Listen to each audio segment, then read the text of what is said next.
Shalom peuple de Dieu, je suis la servante de Dieu Roche Nice et ce soir, nous sommes en juin 2016. Je voudrais vous parler de comment attirer la faveur de Dieu.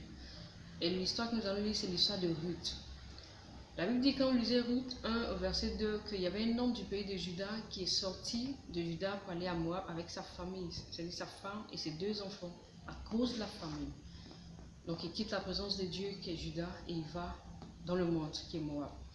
Alors, il est allé et la suite de l'histoire, c'est qu'il est mort, ses 2 fils sont morts et sa femme s'est retrouvée seule avec ses 2 belles filles. Parce que quand ses fils sont allés à Moab, ils ont pris 2 épouses, Et la belle-mère décide de retourner, elle retourne avec l'une des filles qui s'appelle Ruth.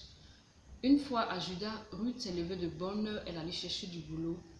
Ensuite, comment est-ce qu'elle a attiré la faveur de Dieu? C'est-à-dire Ruth travaillait durement.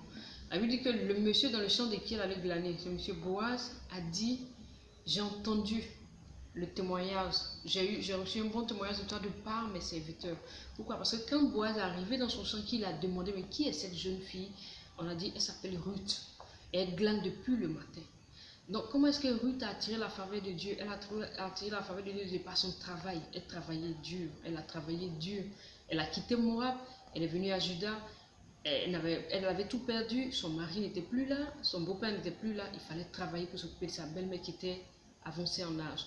Donc elle a travaillé durement, c'est la première chose qu'elle a faite. La deuxième chose que Ruth a faite, elle a fait un bon témoignage. Quand vous lisez Ruth 3 verset 11, Boaz dit, il dit: maintenant ma fille, ne crains point, je ferai pour toi tout ce que tu diras, car toute la porte de mon peuple sait que tu es une femme vertueuse. Elle avait un très bon témoignage. Ensuite, elle avait de l'amour pour sa belle-mère. Quand elle allait glaner, elle dit qu'elle a gardé de la nourriture pour sa belle-mère. Elle est revenue avec la nourriture. Tout ce qu'elle faisait, c'était pour sa belle-mère. Et la quatrième chose que Ruth a fait qui était bien, c'est qu'elle était obéissante.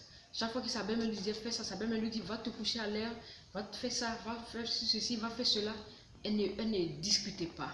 Boaz était très avancé en âge. Sa belle-mère lui a dit: va te coucher à ses pieds. Elle a obéi. Donc, je voudrais ce soir te dire: jeune fille, tu veux te marier, jeune femme, tu veux te marier. Tu veux être béni, tu veux attirer la faveur de Dieu. Ruth aurait pu dire: ah, ma belle-mère, c'est pas mon pays, hein, je ne connais personne, donne-moi à manger. Mais elle s'est levée de bonne heure, elle allait glaner. Elle a travaillé du matin jusqu'au soir. Et ça a attiré l'attention de son patron, qui est plus tard devenu son mari. Et je ne sais pas si vous le savez, mais Ruth a accouché d'un fils qu'on appelait Boaz. Boaz était le père d'Isaïe. Isaïe était le père de David, l'homme selon le cœur de Dieu. Alors je vous dis qui était Ruth, Moab.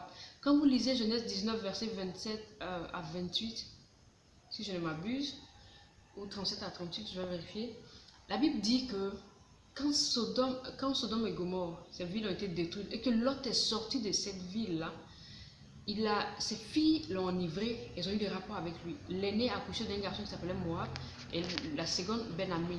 Et Ben-Ami est le père de Moab, des Ammonites. Moab est le père de Moabites. Donc Ruth est descendante de l'inceste, de la malédiction. Ruth est l'image du monde.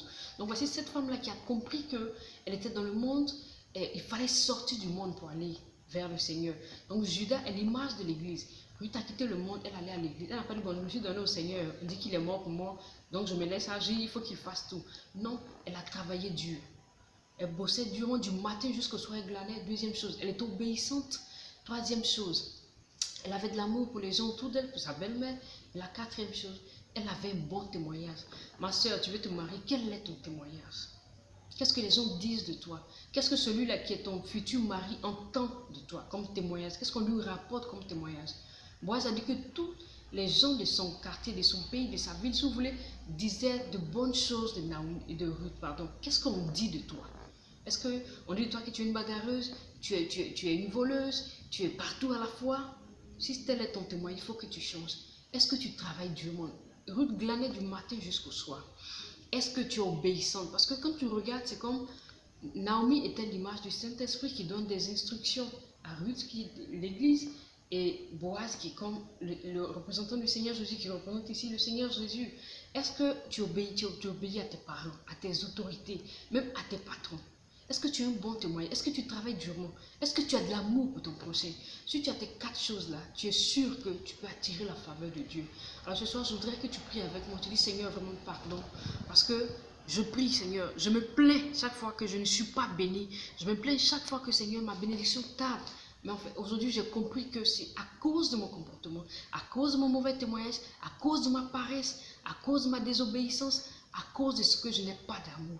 Tu ne peux pas chercher à te marier, tu ne peux pas chercher à ce que quelqu'un t'aime alors que toi, tu n'as même pas d'amour à donner aux gens autour de toi.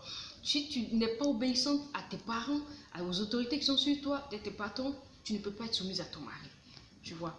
Donc, je souhaiterais que tu pries dans ce sens-là. Si tu l'as fait, sache que désormais, les portes sont ouvertes. Sache que la faveur de Dieu est sur toi. Sois béni. N'oublie pas